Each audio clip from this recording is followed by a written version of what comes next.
Okay, friends. Now we are going to discuss about topic called as apoptosis. Okay, apoptosis is programmed cell death. Okay, which is ATP dependent. ATP dependent programmed cell death. దీంట్లో మనకి three properties ఉంటాయి. ఏంటిది?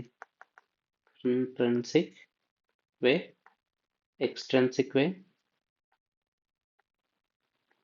వే, and perforin and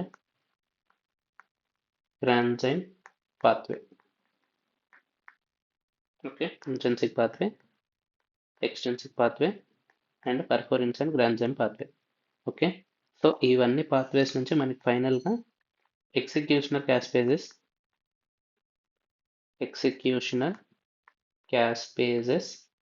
are cytosolic ప్రోటీయేజెస్ని stimulate చేస్తుంది. Stimulate చేయడం వల్ల మనకి ఫైనల్గా ఏమవుతుంది? ఇప్పుడు ఒక సెల్లో ఏమేమి ఉంటాయి? This is a cell, this is a plasma membrane, this is nucleus, and this rest all is cytoplasm. So ఇప్పుడు మనం దీన్ని సెపరేట్ ఒక్కొక్క దాన్ని చూస్తాం. ఫస్ట్ న్యూక్లియస్లో మనకి action of cytosolic proteases by apoptosis పాత్వేలో మనకి ఏమవుతుంది? న్యూక్లియస్ అనేది ఫస్ట్ న్యూక్లియస్ డీప్లీ బేసోఫిలిక్ అయిపోతుంది. Okay, why?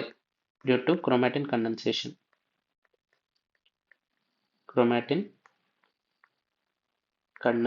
అయిపోతుంది. సో ఇది డీప్లీ బేసోఫిలిక్ అయిపోతుంది. నెక్స్ట్ దాని తర్వాత న్యూక్లియస్ సైజ్ డిక్రీజ్ అవుతుంది. This is called as pyknosis. Okay, next C, nucleus అనేది ఎండోన్యూక్లియేజెస్ వల్ల మనకి న్యూక్లియస్ అనేది డిఎన్ఏ ఫ్రాగ్మెంటేషన్ అవుతుంది to 180 base pairs. DNA fragmentation has n number of 180 base pairs. This is called as DNA laddering అంటారు. Okay, DNA laddering అంటారు. This is called as karyorrhexis. Sorry.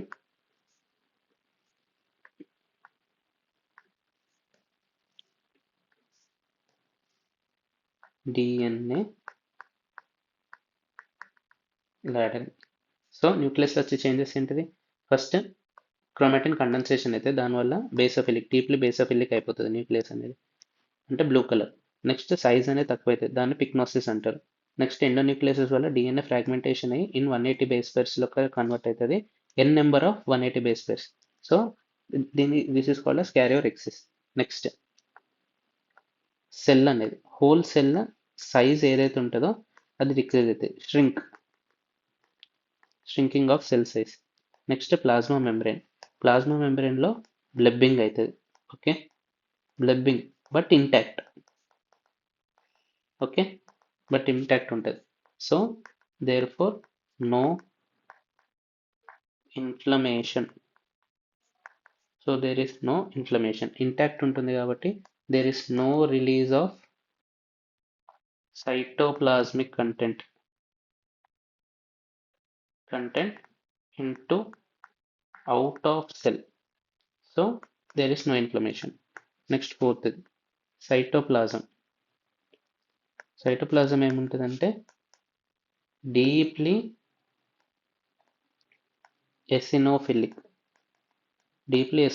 అయిపోతుంది. Cytoplasm అనేది deeply ఎసినోఫిలిక్. మనం ఒకవేళ diagram వేసుకొని చూసుకుంటే cytoplasm first cell ఇలా ఉండేది, సెల్ సైజ్ ఇలా అయిపోతుంది. నెక్స్ట్ న్యూక్లియస్ ఇలా ఉండేది, వెరీ స్మాల్ అయిపోతుంది. నెక్స్ట్ సైటోప్లాజం కలర్లెస్ ఉండేది, ఇప్పుడు ఇది మొత్తం రెడ్ కలర్ అయిపోతుంది. ఓకే, సైటోప్లాజం అనేది రెడ్ అయిపోతుంది. So these are the changes. Next ఈ ప్లాస్మా మెంబ్రేన్ ఏదైతే ఉంటుందో బ్లెబ్బింగ్ వస్తుంది ఇట్లా. Okay, plasma membrane blebbing and intact. Cytoplasm eosinophilic, nucleus basophilic, పిక్నోసిస్,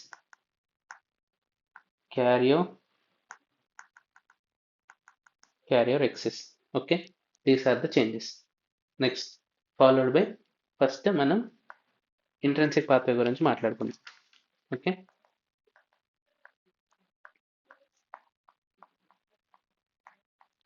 intrinsic pathway of apoptosis. Intrinsic pathway of ఎపోప్టోసిస్లో మనకు what are the causes, first మనం causes తెలుసుకోవాలి కదా. What stimulates the intrinsic pathway of apoptosis. దీంట్లో మనకి first వచ్చేసరికి ఈ అని గుర్తుపెట్టుకున్నాం, 2 ఈస్ ఉంటాయి. ఫస్ట్ ఏంటిది, embryogenesis. During the time of embryogenesis మనకి టిష్యూ రీమోడలింగ్ కోసం, ఓకే, టిష్యూ ఎంబ్రియో డెవలప్ అయ్యే టైంలో కరెక్ట్ టిష్యూ రీమోడలింగ్ చేయడానికి మనకి ఇంట్రెన్సిక్ పాత్వే ఆఫ్ ఎపోప్టోసిస్ అనేది యూజ్ అవుతుంది. అండ్ మిస్ఫోల్డెడ్ ప్రోటీన్స్ ఏమైనా ఉంటే వాటిని క్లియర్ చేయడానికి కూడా మనకి ఇంట్రెన్సిక్ పాత్వే ఆఫ్ ఎపోప్టోసిస్ కూడా యూజ్ అవుతుంది. నెక్స్ట్ ఇంకో ఏంటిది, ఎక్స్పోజర్ ఆఫ్ రేడియేషన్ కానీ, ఓకే, రియాక్టివ్ ఆక్సిజన్ స్పీసీస్ కానీ, టాక్సిన్స్ కానీ, హైపాక్సియా కానీ, ఈ కండిషన్స్కి ఎక్స్పోజ్ అయితే అప్పుడు కూడా ఇంట్రెన్సిక్ పాత్వే ఆఫ్ ఎపోప్టోసిస్ అనేది స్టిమ్యులేట్ అవుతుంది. ఆర్ఎల్స్ ఇప్పుడు ఇది ఒక సెల్ పాపులేషన్ ఉంది, దాని మీద సమ్ గ్రోత్ ఫ్యాక్టర్ యాడ్ చేయడం వల్ల ఇంక్రీజ్ సెల్ ప్రొలిఫరేషన్ అనేది జరిగింది. ఓకే, ప్రొలిఫరేషన్ అనేది జరిగింది. If we remove this growth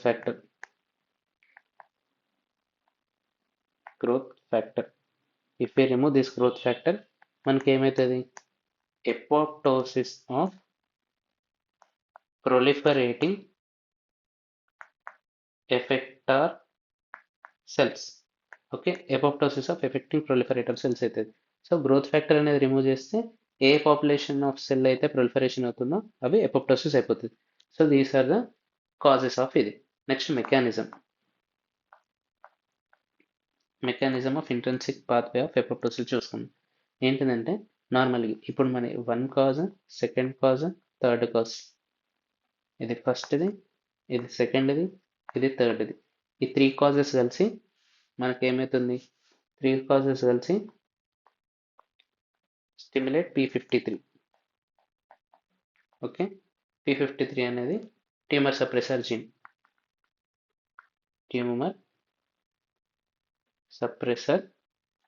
దీన్ని స్టిమ్యులేట్ చేస్తుంది. సో మనకి సెల్ లోపల నార్మల్గా రెగ్యులేటర్ జీన్స్ అనేటివి ఉంటాయి. Okay, regulator jeans protein family, అదేంటి BCL2 ఫ్యామిలీ అంట, protein family or BCL2 family. దీంట్లో 2 రకాలు ఉంటాయి. 1 stimulates the apoptosis, 1 inhibits the apoptosis. Okay, stimulates the apoptosis అంటే ఇది యాంటీ ఎపోప్టోటిక్, ఇది ప్రో ఎపోప్టోటిక్. ఓకే, దీంట్లో అంటే ప్రో ఎపోప్టోటిక్ అంటే ఇట్ కిల్స్ ద సెల్, అంటే దిస్ ఈజ్ బ్యాడ్. ఓకే, ఈ బ్యాడ్ ప్లేస్లో BAX, BAK. So these 2 proteins are from pro apoptotic family of BCL2 genes. Next ఇక్కడ చూసుకుంటే దీంట్లో BCL2 and BCLXL, these 2 are anti apoptotic. Okay, these 2 are anti apoptotic అంటే ఏంటిది, help. దీని గురించి మనం మాట్లాడుకుందాం. Okay, what is the use of this. మనకేంటిదంటే ఇవి బ్యాడ్ అని ఎందుకు అంటున్నామంటే this causes pores in mitochondrial membrane. Okay, pores in mitochondrial membrane. దీనివల్ల మనకి ఏమవుతుంది? Increase permeability. Okay, increase permeability of mitochondrial membrane. కాబట్టి మనకి ఏమైతే సైటోక్రోమ్ సి ఏదైతే ఉంటుందో ఆఫ్ ఇన్నర్ మైటోకాండ్రియల్ మెంబ్రేన్, అది leak out into cytoplasm. Leak out to cytoplasm. అది ఏం చేస్తుంది? Stimulates caspases. Okay, it stimulates caspases. But ఈ ఫ్యామిలీ ఏదైతే ఉందో మనకి keep mitochondrial membrane impermeable.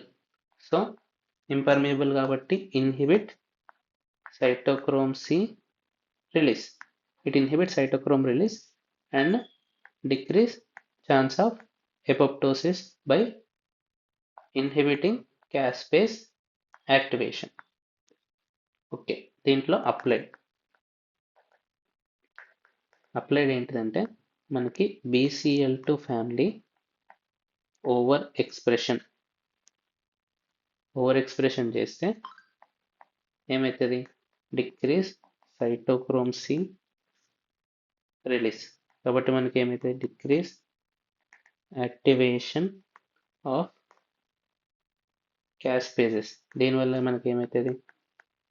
Tumour develop అవుతాయి. Tumour genesis, help in tumour genesis. Decrease activation of caspases కాబట్టి decrease apoptosis అవుతుంది.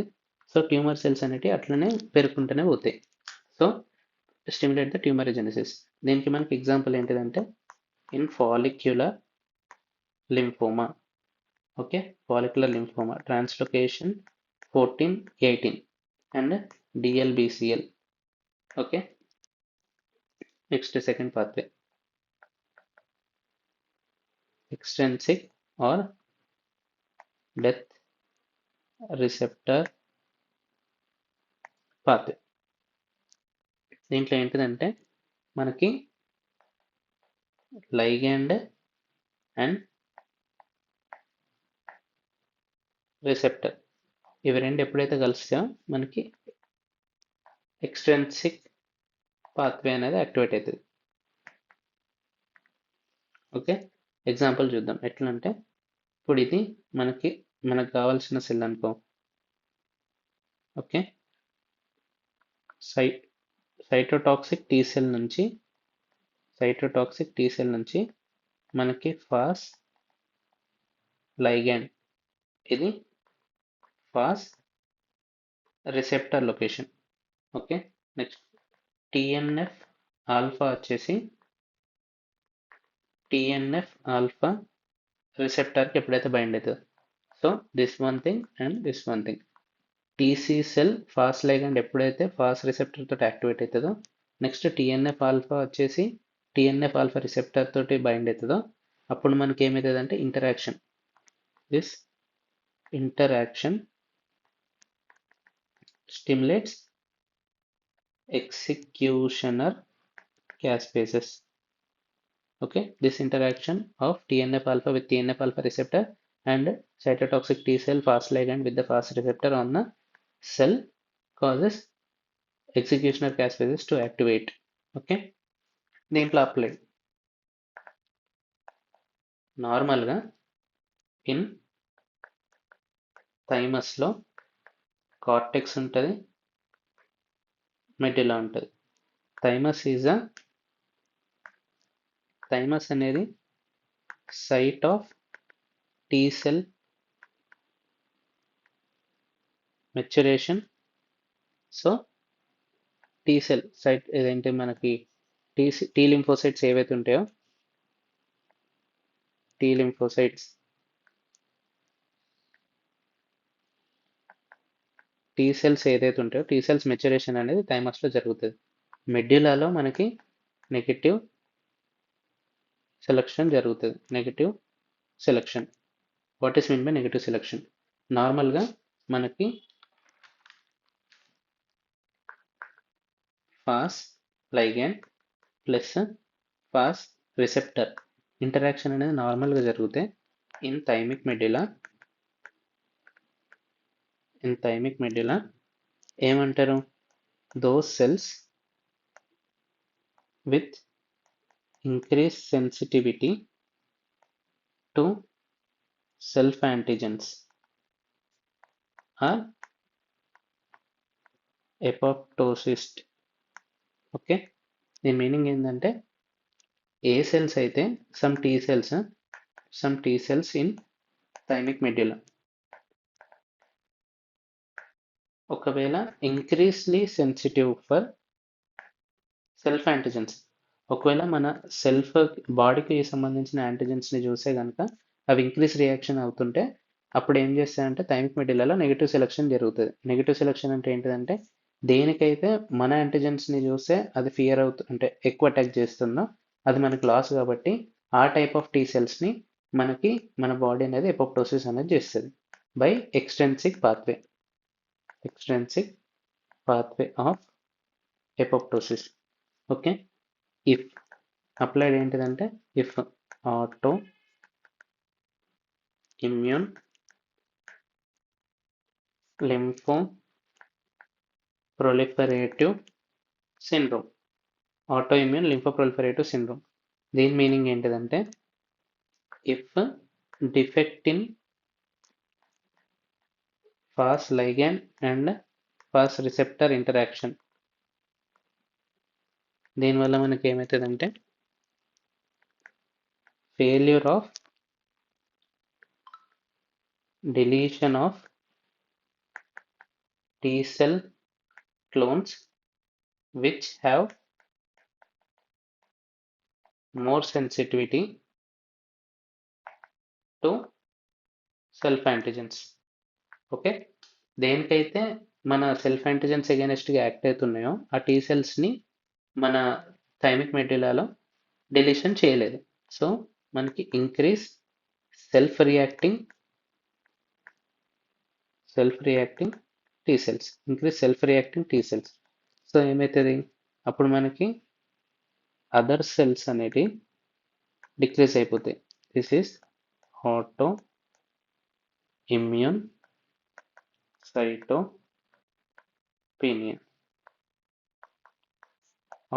సైటోపీనియా అంటారు. Next lymph adenopathy, next liver and splenomegaly. I hope you got understood. This is autoimmune lymphoproliferative syndrome. ఇక్కడ negative selection అనేది సరిగ్గా జరగదు. Failure of deletion of the T cell clones which have increase sensitivity for the self antigens which causes autoimmune cytopenias, lymphadenopathy and liver and splenomegaly. Next and final pathway,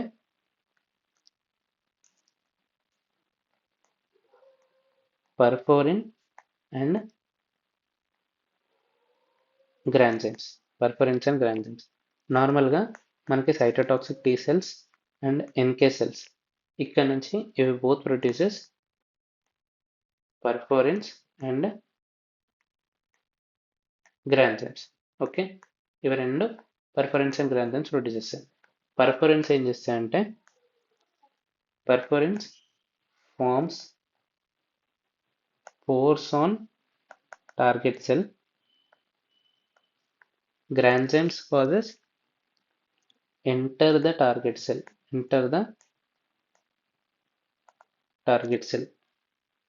and stimulate caspases. Okay, therefore final pathway, intrinsic, extrinsic pathway, perforin and granzymes pathway. ఇవన్నిటి వల్ల ఏమైంది మనకి stimulation of caspases or cytosolic proteases stimulate చేస్తే ఏమవుతుందంటే మనకి cell లోపట ఉన్న nucleus కానీ అండ్ సైటోస్కెలిటన్ కానీ, ఇది న్యూక్లియస్ అండ్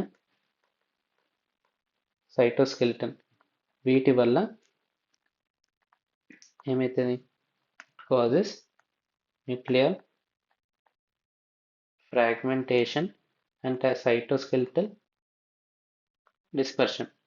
ఓకే, అండ్ ఇది ప్లాస్మా మెంబ్రేన్ అనేది బ్లెబ్స్ అనేది ఫామ్ అవుతుంది.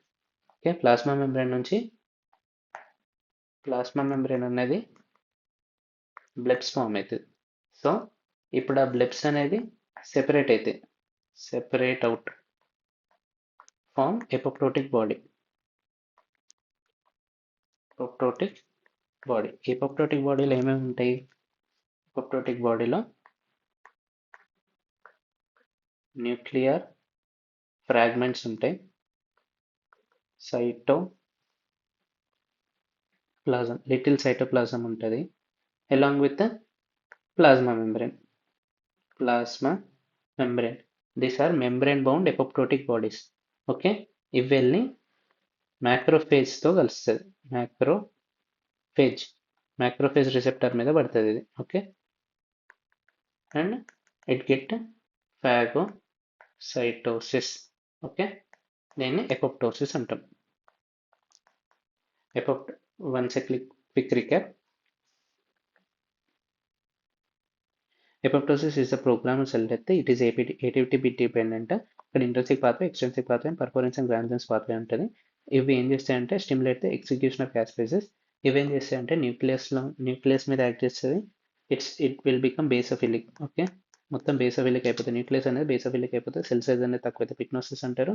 దాని తర్వాత డిఎన్ఏ ఫ్రాగ్మెంటేషన్ అయితే 180 బేస్ పెయిర్స్ లెక్క, this is called as karyolysis. దాని తర్వాత సైజ్ అనేది తక్కువ అయిపోతుంది, this is called shrinking of cell size. And ఇది బ్లెబ్బింగ్ అనేది అవుతుంది. ప్లాస్మా మెంబ్రేన్ అనేది బ్లెబ్బింగ్ అనేది, but it is intact, so there is no inflammation. ఎపోప్టోసిస్లో ఇన్ఫ్లమేషన్ అనేది జరగదు. నెక్స్ట్ సైటోప్లాజం అనేది డీప్లీ ఎసినోఫిలిక్, అండ్ ఇక్కడ ప్లాస్మా మెంబ్రేన్ అనేది బ్లెబ్బింగ్ అవుతుంది. న్యూక్లియస్ అనేది పిక్నోసిస్, క్యారియోరెక్సిస్ అండ్ బేసోఫిల్స్ ఉంటాయి. బేసోఫిలిక్ న్యూక్లియస్ అంటే బ్లూ కలర్లో కనబడితే, సైటోప్లాజం వచ్చేసరికి eosinophilic. Intrinsic pathway of apoptosis. These are the causes of intrinsic pathway of apoptosis. ఇవి అయిపోయిన తర్వాత ఇవి 3 కలిసి P53 ఎంజైమ్ని, P53 ట్యూమర్ సప్రెసర్ జీన్ని స్టిమ్యులేట్ చేస్తుంది, విచ్ కాజెస్ సెల్లో రెగ్యులేటర్ జీన్స్ని స్టిమ్యులేట్ చేస్తుంది. దాని తర్వాత ఎపోప్టోసిస్ అవ్వాలా అవ్వద్దా అనేది దానికి సంబంధించిన ప్రోటీన్స్ మీద డిపెండ్ అయి ఉంటుంది. దీనివల్ల మనకి మైటోకాండ్రియల్ పర్మియబిలిటీ అనేది పెరిగి cytochrome C released into the cytoplasm, which causes activation of the caspases. Applied BCL2 overexpression, which causes decreased cytochrome C release from the mitochondria, which causes decreased activation of the caspases, which causes tumor genesis. Okay, tumor genesis అవ్వడానికి help చేస్తుంది. Seen in follicular lymphoma, translocation 14-18. Next extensive death receptor path. ఇక్కడ ఏంటిదంటే ligand and receptor interaction వల్ల మనకి క్యాస్పేజెస్ అనేది activate అవుతుంది. Cytotoxic T cells నుంచి fast ligand and TNF alpha వచ్చేసి TNF alpha receptor and Fas receptor అవుతున్న టార్గెట్ సెల్ మీద యాక్ట్ చేయడం వల్ల మనకి ఇంటరాక్షన్ అయ్యి ఎగ్జిక్యూషన్ ఆఫ్ క్యాస్పేజెస్ అనేది యాక్టివేట్ అవుతుంది. దీనివల్ల దీంట్లో ఏంటంటే నార్మల్గా థైమస్లో మెడ్యులాలో మనకి టీ సెల్ అనేది మెచ్యురేషన్ అనేది జరుగుతుంది. ఇక్కడ మెడ్యులాలో మనకి నార్మల్గా నెగిటివ్ సెలెక్షన్ అనేది జరుగుతుంది. What is mean by negative selection? Negative selection అని అంటే ఏంటిదంటే మనకి ఏ సెల్స్ అయితే మన సెల్ఫ్ యాంటిజెన్స్కి బాగా సెన్సిటివ్గా ఉంటుందో వాటిని ఎపోప్టోసిస్ వల్ల ఎగ్జిక్యూషనర్ పాత్వే తోటి ఎపోప్టోసిస్ చేసేస్తారు. బట్ ఒకవేళ అవి కనుక కాగలేదంటే దాన్ని ఆటో ఇమ్యూన్ లింఫోప్రొలిఫరేటివ్ సిండ్రోమ్ అని చెప్పేసి మనం అంటాం. ఏంటంటే defective Fas ligand and Fas receptor interaction వల్ల failure of the deletion of the T cell clones which have more sensitivity towards the self antigens. So మనకేమైతే వేరే అదర్ సెల్స్ అన్ని చనిపోతాయి. This is called cytopenia, autoimmune cytopenia, lymphadenopathy and liver and splenomegaly. Next perforins and granzyme pathway. ఇక్కడ ఏంటంటే మనకి NK cells and TC cells రెండు కలిసి interceptor of T cells కలిసి పర్ఫరెన్స్ అండ్ గ్రాన్జమ్స్ ప్రొడ్యూస్ చేస్తాయి. పర్ఫరెన్స్ ఏం చేస్తాయి? It causes pores on the target cells, and granzymes ఏం చేస్తాయి? It enters the target cells and stimulates the caspases. So finally, intrinsic, extrinsic and perforance and granzyme pathway stimulates the caspases and cytosolic proteases, which causes nuclear fragmentation and cytoskeletal dispersion and plasma membrane webbing. And these separate out to form apoptotic bodies and attach with the macrophages and undergoes phagocytosis. This is called as apoptosis. Thank you for your patience listening.